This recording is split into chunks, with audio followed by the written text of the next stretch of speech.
நம்ம குழந்தைங்கள நம்ம என்னதான் வேலை பார்த்துக்கிட்டு இருந்தாலும், ஒரு சைடு அவங்கள கண்ணு வச்சு பார்த்துக்கிட்டே இருப்போம். அந்த மாரி தான் அவங்களும், அவங்க என்னதான் விளையாண்டுக்கிட்டு இருந்தாலும், நம்ம அம்மா என்ன செய்றாங்கிறத நோட் பண்ணிட்டே இருப்பாங்க போல. இவ்வளோ நாள் ஆச்சு பிரணவி தூங்குச்சிலேயே துணி வாஷ் பண்ணிருவா. இப்போ அவங்களோட தூக்கம் ரொம்ப குறைஞ்சிட்டுங்கிறதுனால எனக்கு சுத்தமா டைம் கிடைக்கிறதே இல்லையா, அதனால நேத்துலருந்து வந்து இனிமேல் அவள கூட வச்சுட்டே துணி அலசிறலாம் அப்படின்ட்டு, நேத்து ஒரு நாள் தான் அவள என் கூட வச்சுட்டு துணி அலசியிருக்கேன்.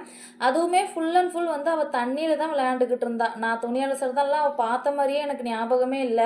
இன்னைக்கு துணி அலசலான்ட்டு அவளை பாத்ரூமில் கொண்டு போய் விட்டுட்டு துணியை போட்டு போயிருக்க, துணியை எடுத்து முக்கி வைக்க ஆரம்பிச்சாச்சு. எனக்கு அதுவே ரொம்ப ஆச்சரியமா இருந்துச்சு. சரி, ஓகே, என்னவோ நோட் பண்ணியிருக்கா அப்படின்ட்டு நான் விட்டுட்டேன். அப்புறம் கொஞ்ச நேரம் கழிச்சு நான் துணியை சோப் போட்டுட்டு இருக்கேன். அவங்க ட்ரெஸ் எடுத்து கும்ம ஆரம்பிச்சாச்சு.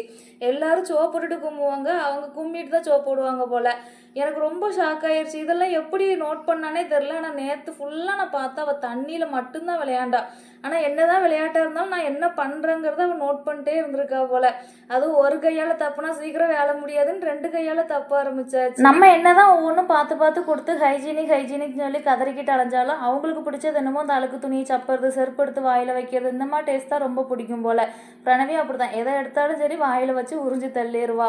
கொஞ்ச நேரம் கழிச்சு அவங்க துவைச்ச துணியை நானே அலசிக்கிறேங்கிற மாதிரி ஒவ்வொரு வாளிலேயே போய் முக்கி எடுக்க ஆரம்பிச்சிட்டா. அவள் ஒரு துணியை அலசுறதுக்கு 9 வாளி தண்ணியில் முக்கி எடுத்திருக்கா. உண்மையாகவே எனக்கு இது பார்க்கும்போது சந்தோஷப்படவா இல்லைன்னா அளவானே தெரியல.